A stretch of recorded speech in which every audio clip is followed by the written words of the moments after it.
Listen, Sheriff, I'm really sorry to have awoken you from your slumber, but it's over. Hands are tied now. You shut me down. No, listen to me. You're IA. That's why I came to you. You can do whatever you want. Remember you came to me and said, you want to be a cop? I'm being a cop now. I'm here. I'm asking you for some help. I need to do something for you. I need to do this for myself. Listen to me, you deaf fuck. I offered you a chance when we could have done something. I offered you a chance to be a cop, and you blew it. You blew it.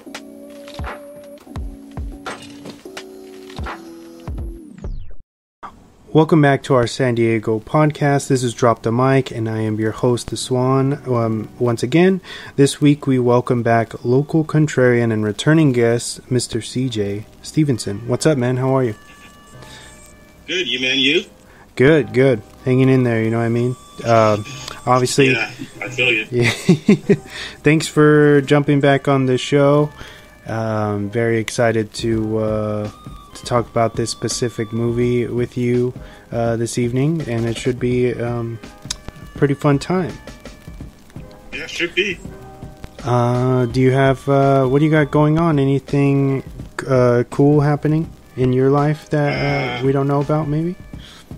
No, I mean, besides the fact that I secretly fight crime as a vigilante, no. Touche, sir, touche. Don't give away your alias, please. I won't. All right. Not here anyway. Never know who's listening. Right. So, this is episode 230, In for a Penny, In for a Pound, which will be widely dedicated to the James Mangold 97 flick, Copland. Got a chance to be a hero and you blew it.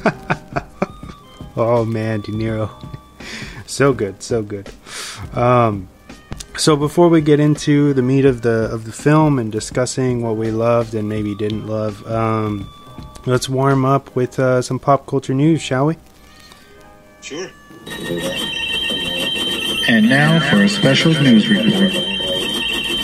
Brought to you by Drop the Mic. Do you have anything on that front for us this week? I've got a couple of things. One thing I saw was that the creators of South Park, Trey Parker and Matt Stone, signed a $900 million deal with Paramount TV Plus that will extend South Park into its 30th season on 2027, the year 2027. It's on its 25th season now. And they will be making 14 movies, 2 per year, starting this year.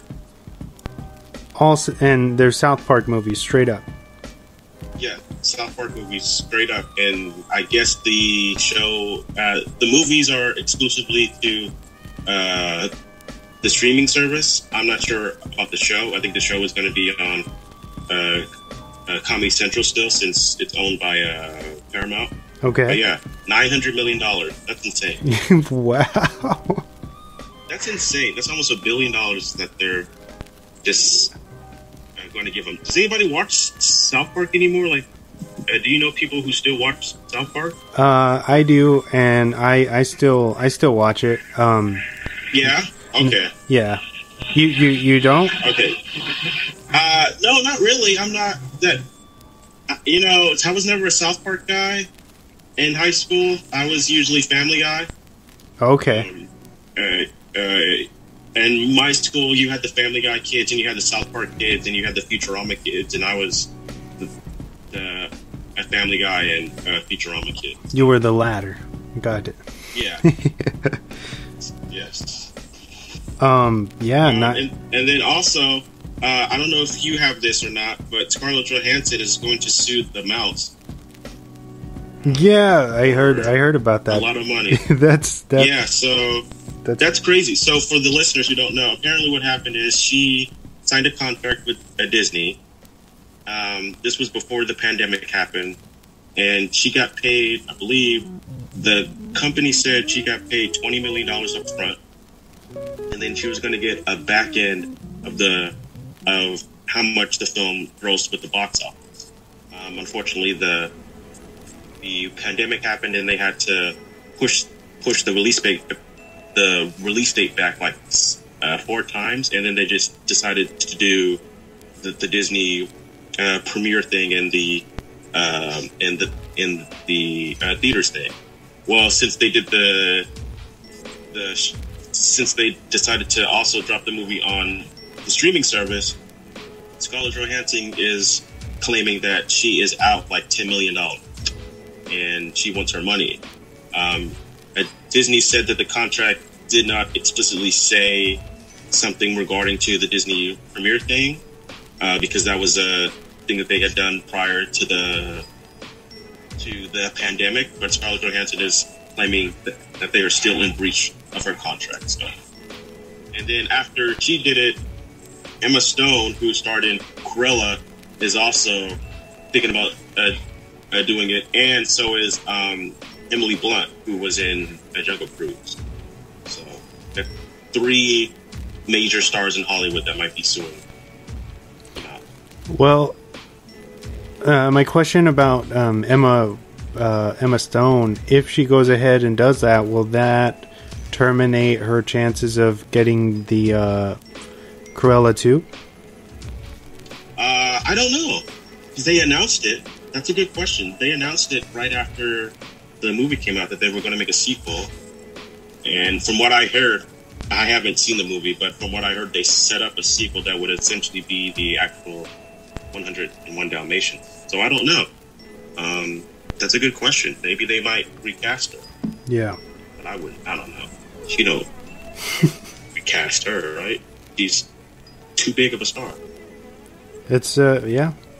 That's she's a 3-time Academy Award nominee, Academy winning actress. Like, you know. Oh yeah, for La La Land, right? She won, I believe. Yeah, right? Yeah, she won for La La Land. She was nominated for The Favorite and Birdman. Oh, that's right. There was one more story that I wanted to do. Hold on 1 second. I gotta look for it. Well, this is kind of an old story, and I'm not sure if you guys covered it, but the director of Godzilla, the 2014 Godzilla, Gareth Edwards, is gearing up a new movie, and it has John David Washington, who is the star of Black Klansman and Tenet and Malcolm and Marie. He's really a good actor. He's the son of Denzel, but he stands on his own. He is going to be starring in the guy's new movie, so that's exciting. It's supposed to be a sci-fi bed movie.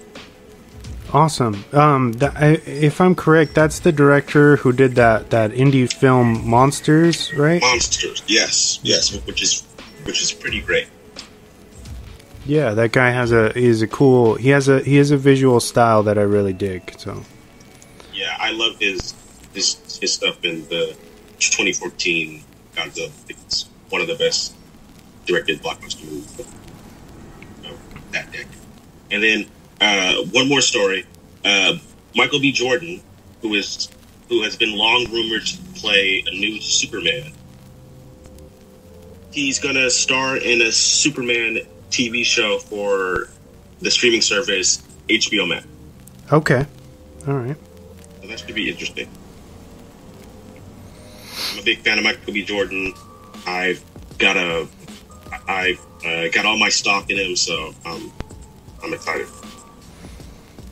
I liked his not to be spoilery. I don't know. This isn't really a spoiler, but I liked his cameo in Space Jam. I did too. I thought that was really funny. One of the funnier jokes. Yeah. Yes. Do you have any news? Yeah, I have a couple of simple pieces. The first one is so the Mummy's Brendan Fraser has slowly been jumping back into the limelight over the last couple years with roles in Doom Patrol and No Sudden Move with Soderbergh, and now we've gotten word that he will have a part in Scorsese's latest film, Killers of the Flower Moon. I'm so excited for this movie.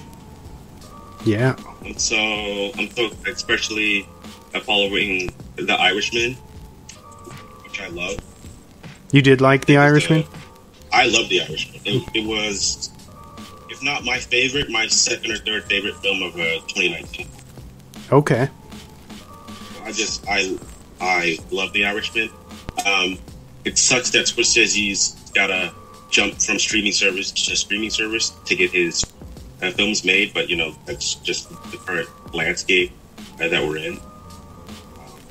But I'm super excited, and that cast is great. Yeah. It's gonna. I have a feeling it's gonna be stunning. Like his work always is, I suppose. But yeah. He's for my money the greatest living filmmaker. I can respect that. And it's going to be fun to see him back side to side with Leo, because it's been a few years, I think. Yes. Yeah. And it's De Niro, too, so it's both of his guys. Oh, yeah. And then my second and final piece of news for this week, we now know that Colin Jost of SNL is working on a separate Teenage Mutant Ninja Turtles movie right now. Although no plot details have been revealed, there has been talks of a direct sequel to the beloved 1990 film. So maybe they're going to Halloween it. So that means we have an animated reboot coming from Seth Rogen, and then now the live action from Colin Jost. 90s nostalgia is back. This is just another wave of Hollywood doing 90s nostalgia. I don't know anything about Colin Jost except for his stuff on Saturday Night Live, which is okay. Mm-hmm. I'm going to assume he's a massive TMNT fan, so I guess he knows what he's doing. I don't know. Are you big into TMNT or? Oh yeah. It's definitely probably my favorite, the favorite property from my childhood, I would say. Okay, so you're a big fan. Big fan, but also I'm a little weary after the two last films that we got. Yeah, they were bad. Just say it. Yeah, there were elements that worked and elements that didn't, but of course, the biggest flaw of them would be just the art direction of the turtles. I think was they just look. And then of course the kind of lazy casting of Megan Fox. No shame on her. No, it just didn't really fit. Yeah, it was like. But who should have been in that role is Anna Kendrick. Oh, you think Anna Kendrick would have been a good Miss O'Neill? Yes, I think she would have been a perfect April. I've never heard that before. That's that's why it's awesome talking to you, man, because you always have a different perspective from the majority. I appreciate that. Thank you. Yeah, but we'll see. I'm more excited for the Seth Rogen one, and I have said it multiple times. I think Netflix is the future of filmmaking. I've got a bunch of stock in Netflix and what they're doing. There's a reason why all these high-profile filmmakers like Seth Rogen, like Steven Spielberg, like Spike Lee and Fincher and Noah Baumbach and the Coen brothers keep going to them to make their movies. So yeah, I agree. Agreed. So I'm excited for them. And that'll wrap up news. If you don't have any last thoughts, then we'll move on to our weekly recommendations. What do you got? Anything for us? So I started watching. I don't know if I should say this. All right, we can get into it a bit. I started watching The Cosby Show. Okay. It's just a hot. I just wanted to see if I was affected in any way by the recent